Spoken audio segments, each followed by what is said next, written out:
তবু একটান মারো দয়ালের নামে। তবু কেন? কারণ আমরা সিনিয়র। এরপর আর কোনো ফয়লতের খোঁজ করলে তুমি নিখোঁজ হয়ে যাবা। আলবাত সহি কথা কইছিস। সাংঘাতিক ব্যাপার দেখছি। তবে সিনিয়রের মতো আচরণ আপনাদের একজনেরও নয়। তুমি তা জানাবা ডিয়ার। শিক্ষার বয়স হয় না, বলা হয় দোলনা থেকে কবর পর্যন্ত জ্ঞান অর্জন করো। হুঁশিয়ারি করছো, সিনিয়রদের সামনে মুখ চালাচ্ছ, মারা পড়বে। মেয়ে, কবে ভর্তি হয়েছো, কে বড় কে ছোট বিষয়টা বুঝে উঠতে পারোনি মনে হচ্ছে।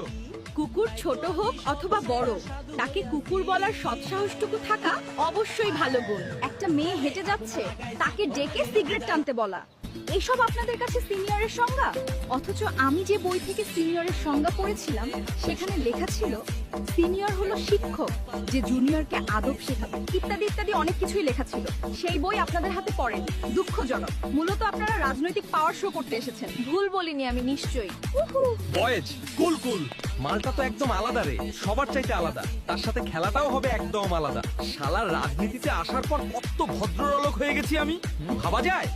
আমাকে চেনেনি মনে হয়, পাত্তাই দিল না। ছে, কুকুর বলেই খালাস হয়ে গেলে। মেয়ে, পেটে যে কুকুরের ভীষণ খিদে সেইটা খেয়াল করলে না। Not fair, no, this is not fair.